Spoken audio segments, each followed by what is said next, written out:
brought to you by Dale Carnegie of Orange County. This is the 411 on Leadership podcast, where we discuss common sense leadership practices with executives in Southern California to transform you into the leader people want to follow. Hey, how's everybody doing? This is the 411 on Leadership. My name is Steve Thomas, executive consultant and facilitator with Dale Carnegie of Orange County. We are powered by Sitch Radio. Sitch Radio offers services to meet your podcasting needs. Go ahead and visit my man Brian on sitchradio.com if you want to begin the journey of starting your own podcast. Well, I feel like what we're going to be going into today, I feel like I have been living this entire morning.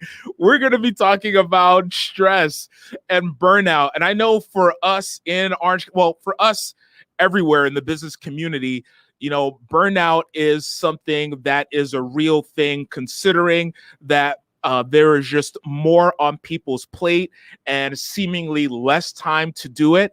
And because there's just so many things that we need to get done, it's easy for us to be overly stressed and then burn out as a result. And it has some real consequences, not only for our teams, but for our organizations as well. So we're going to talk a little bit about that. And I have the perfect person to talk to about this.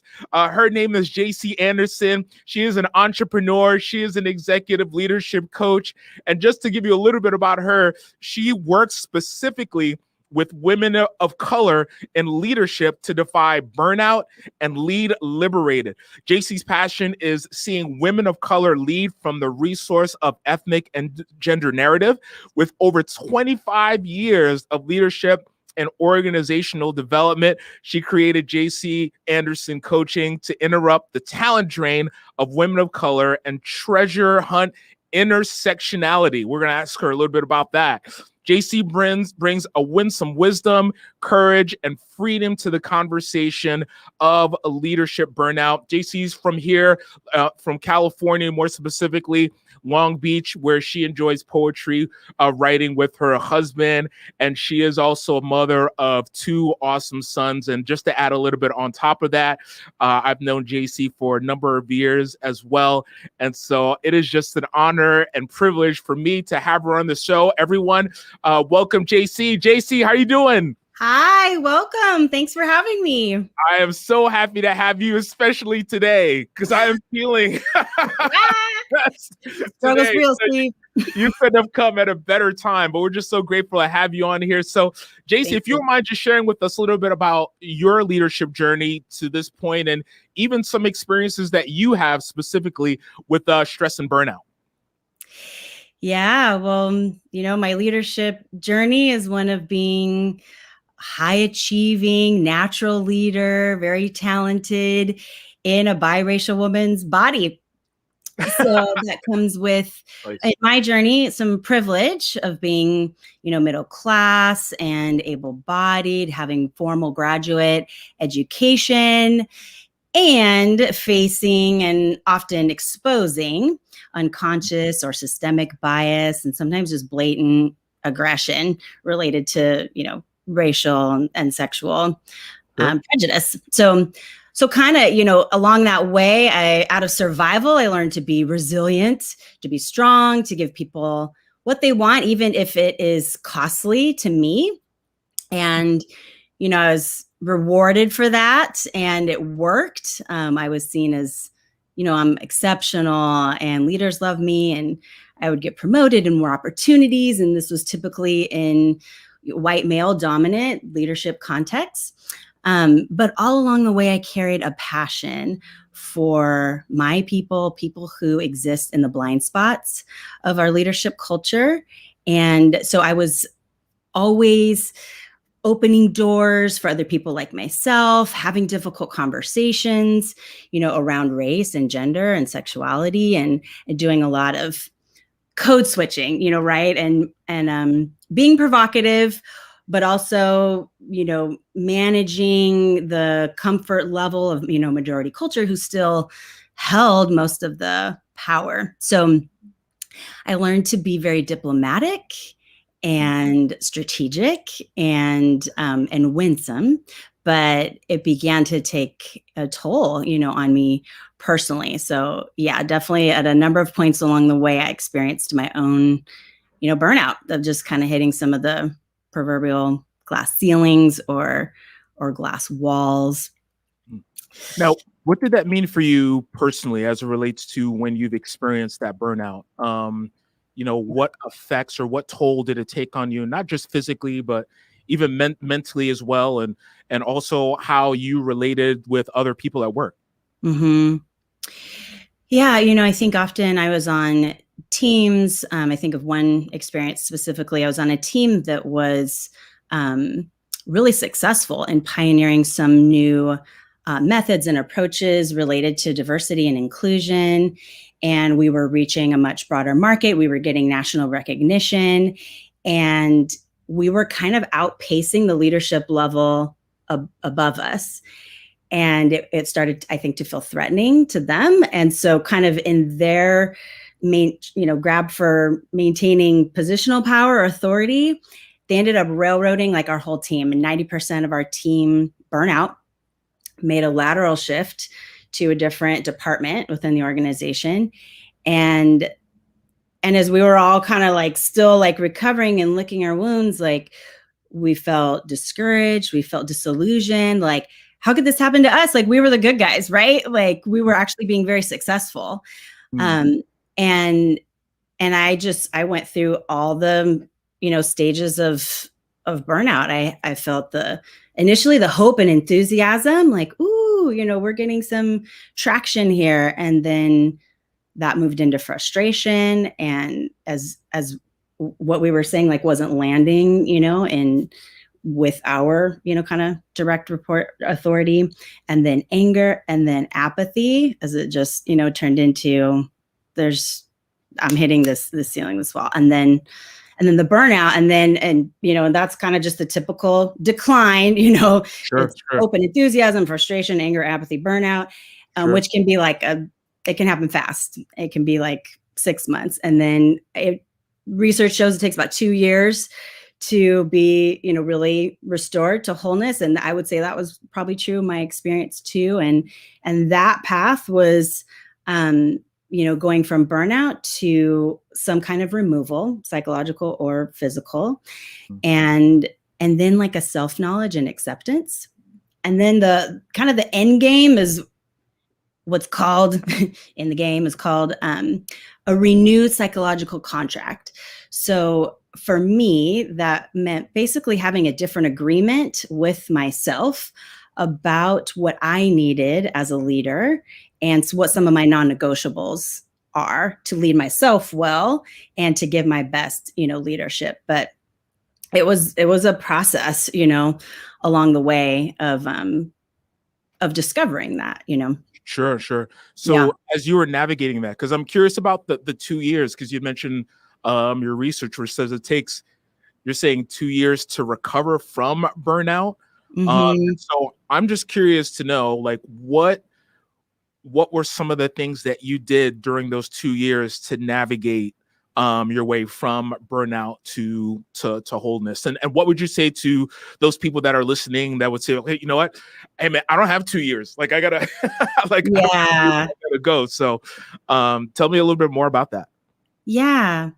Well, I actually, what I have done myself, I built into one of my 6-week coaching plans. It's like a stop the bleeding, for the people that are like, I don't have 2 years. Sure. 6 weeks, defy, burnout. And it includes 8 different traits of what I call liberated leadership. Like, I love y'all's tagline. Mine is learning to be the leader you need, right? So like, wanting to be the leader that people follow, including yourself. Yeah. Like, I want to lead myself well. So for me, that included, 8 different traits: self-compassion, affinity community, like, a community of people that I can identify with in all of the really significant parts of my identity. A mentoring constellation, not like the one guru, but different folks that represent different aspects that I am aspiring to or I resonate with. having meaning that is, beyond, just the short term, right? But something that's greater than me. Embodiment. There's a lot of myths about, where burnout is, and embodiment is a significant resource. Rest, and there's different kinds of rest that are not just sleep, and stress metabolism. And the last is active monitor. And I borrow that language from the Nagoski sisters, Emily and Amelia Nagoski. They've written a book called Burnout. And active monitor is basically that discernment of, do I need to push through, or do I need to redirect my energies, elsewhere? So engaging, those in an ongoing way has been helpful, for me, and doing that in community. We can have all the self-help in the world we want, but if it's not, in community with support and accountability, it tends to not be very effective. And then as an entrepreneur, I get to integrate those values in my own business practices, right? So my own operations are in alignment with self-compassion and embodiment and rest and, and things like that. So I find that helpful in the short term and in the long term. So Jaci, we want to get into that in a little bit. And that last question, that was self-serving because I didn't know that. Relax a little bit. But at the end, hey, we're talking with Jaci Anderson. She is an entrepreneur and also a leadership life coach that works with women of color to help them survive burnout and lead liberated. If you have any comments, go ahead and put those comments in the comment section. If you're watching via LinkedIn Live or Facebook Live, we'd love to hear from you. Maybe you have a question that you'd like to add. We'd love to be able to address that, or you want to give us a thumbs up, go ahead and do that as well. Maybe you have a way in which you've handled stress and burnout this past year. What's a way that you've handled stress and burnout this year? Go ahead and put that in the chat as well. So Jaci, I want to rewind a little bit and just kind of go a little bit deeper into burnout and what that is and what that would mean for us as business leaders and just leaders in general. What are some of the myths that are floating around burnout and how we respond to burnout? One that I hear a lot is, the number one reason for burnout is work overload, when actually the work overload is only like number 7. When people are research that's been done, when people are describing their causes, the number one reason for burnout is poor leadership. And the number 2 is lack of organizational care. Like feeling dehumanized is a major characteristic of burnout, right? Where we just feel like cogs, in the wheel. A lot of women that I coach have stories of, their boss was taking all the credit for, the work that they're doing. And so that work overload is a little bit of a myth. Going a little bit deeper into the poor leadership aspect of it. What do you think that is? Well, I think, burnout kind of requires a context. It requires some air, and that typically is a culture of martyrdom or a culture of selflessness in the workplace, where the more you sacrifice yourself, the more you're rewarded. Right. So we all, know those stories of, the person who's up for promotion and they're the first one in to turn the lights on and the last one out to turn the lights off. And we all just go, look at that person just sacrificing their family, their whatever, like they deserve more. Where I have a friend who did, a colleague who did research in a Scandinavian country. I believe it was Sweden, but now I'm second guessing that it was Norway, where they have very, high rates of work-life balance and satisfaction. And there's actually the opposite, almost like a work culture of like shaming over functioning. So if you haven't finished your work by 5 o'clock and you're staying after, people are like, what, you didn't get all your work done within the workday? Like, what's wrong with you? Like, we're leaving. Okay. So Yeah. leadership culture, we all know culture eats strategy for breakfast. Peter Drucker, like we can have, all the strategy in place, but if our leadership culture, our organizational culture is still rewarding people for burning out, then we're just keeping people on the path, Yeah, to corroborate what you're saying, I think Deloitte did a study where it mentioned, I believe, the reasons why people are experiencing like burnout, and one of them was lack of recognition. Going back to your point of, hey, we're doing this work whether to either get promoted or just, doing what we can to make sure things are going in a forward direction. And yet, if we're not recognized for it at all, or if that's bypassed or overlooked, then I don't think there's anything more demotivating than something like that. So I definitely agree with you where that's concerned. So my next question to you, JC, would be then, what are we missing as leaders? What are we missing as it relates to us navigating burnout? What are we missing in our addressing this, whether in our teams or even of ourselves? Mm-hmm. Yeah, I mean, of course, burnout isn't new. Right. Maybe some of the language, for it. Burnout is rampant. It's chronic in our society and our work culture. And, it's the challenge everyone, is wanting to figure out. And in most of my experience and research, and why I focus on what I do, is that there's a major gap in understanding burnout for Black, Indigenous people of color. It's a unique undercurrent that attributes to the higher rates of talent drain when it comes to BIPOC, Black, Indigenous people of color. There is a journalist, Tiana Clark, she wrote an article, "This is what Black burnout feels like." And she says, being burnout has been the steady state of Black people in this country for hundreds of years, a steady state of mental and physical collapse. And it's something that we talk about like in-house as, people of color. Like we all know the stories. And in fact, one of my favorite books out right now is by a comedian, Amber Ruffin. And she has a book called "You'll Never Believe What Happened to Lacey: Crazy Stories About Racism." And Lacey is her sister, and their whole work lives, they've just been collecting all of these ridiculous stories. And as people of color, we listen to that and it's like, oh my gosh, yes, me too. And I'm finding, my own mom, I'm biracial, my mom who's white, like hearing these stories, and like it's kind of eye-opening of like, oh, I didn't realize this was going on like so at this volume, right? Sure. So so there's already just an undercurrent specifically for BIPOC employees and leaders of feeling like we have to work twice as hard to get half as far.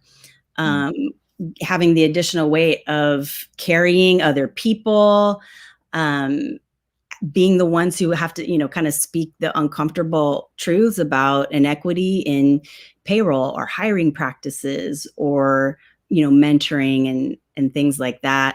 And it's weathering on top of just facing the typical, like people are often like surprised that I'm as talented as I am. And I'm like, well, what were you expecting? Let's talk about that, right? Like, so just navigating, the ongoing, just realities of what typical leadership culture looks like, and disproving a lot of those existing narratives before we, can even get our foot in the door is already exhausting. And there's kind of this mindset of like, when enslavement or, cultural genocide is like the bar that we're supposed to be grateful that we have anything above that. Like, that's just not a healthy mindset, to be working under. So I think I have a lot of hope for this even coming out of this pandemic and how that can be addressed. because I think that's very much missing and something that as leaders, we need to be mindful of.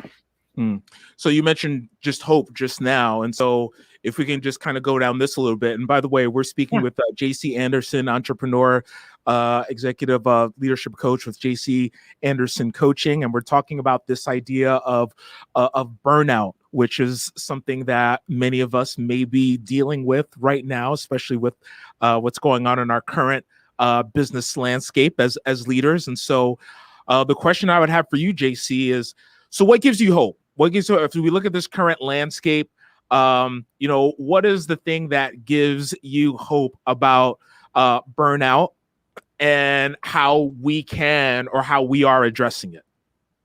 Yeah. I think the pandemic has been, the literal definition of an apocalypse, right? An unmasking, a revealing, and it's bumped up the demand for a more human work environment. And I find hope that when demand is high, supply will be high. So the demand is coming in the forms of 4.4 million people started their own businesses during the pandemic. And sure, a lot of that is a response to, layoffs and things like that. But especially this millennial generation, we have high education and high debt and high adaptability. I, run into folks that are like, oh, everything I need to know about starting my own business is on YouTube. So they will vote with their feet.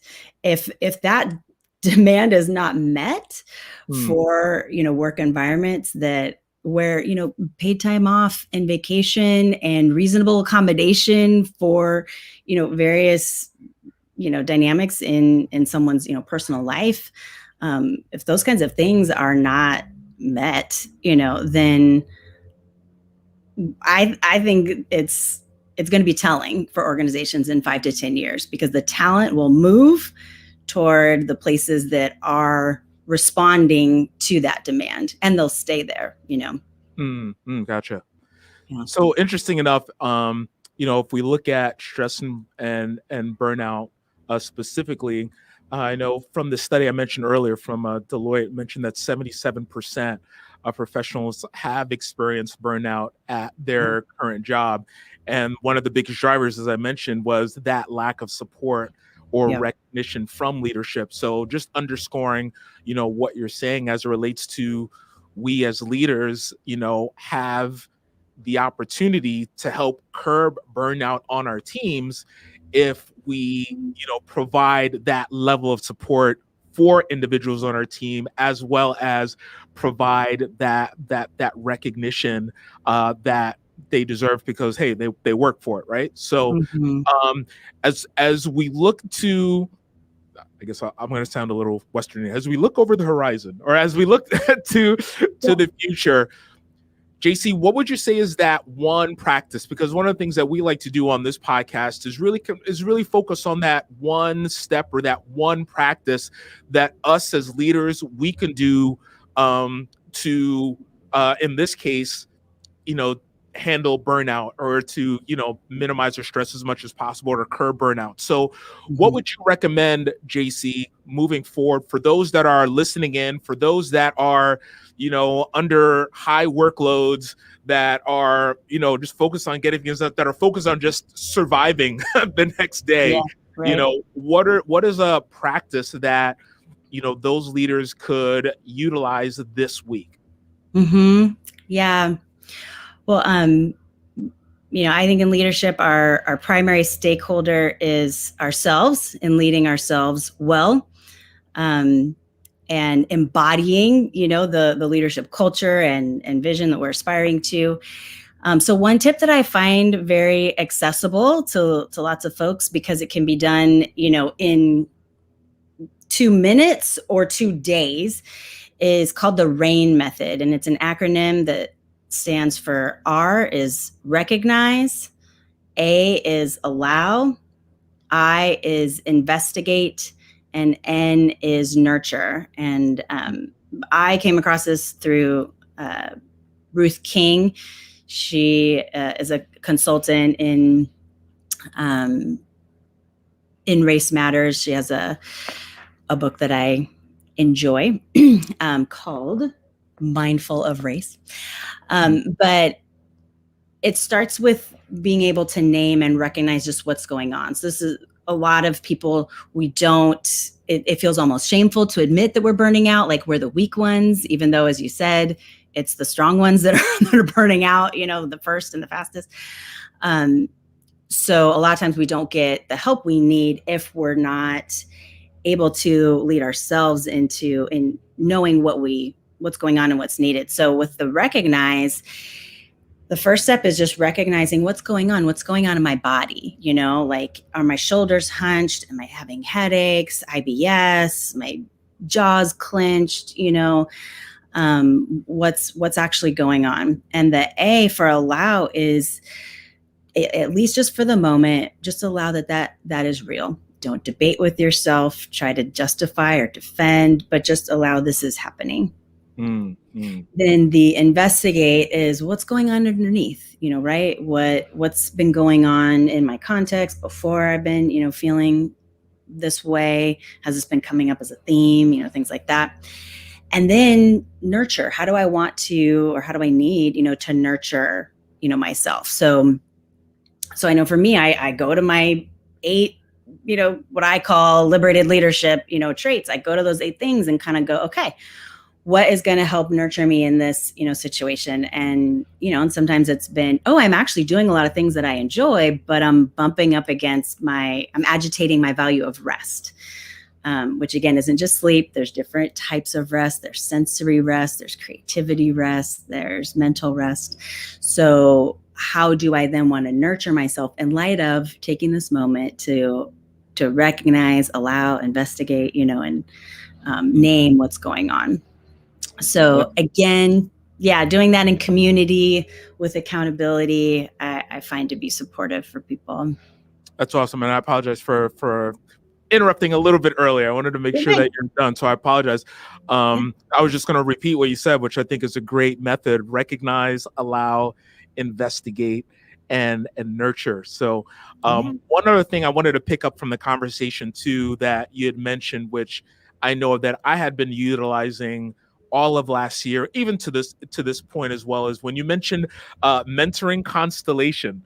I think that's awesome, because what that is for me was connecting with different people within my network, whether they lived in California or not, but connecting with all of them at different points during the year to provide that level of support. I mean, definitely we got support here locally from, my local office, but then again, getting those just different perspectives and different viewpoints from different areas in the States, from different individuals.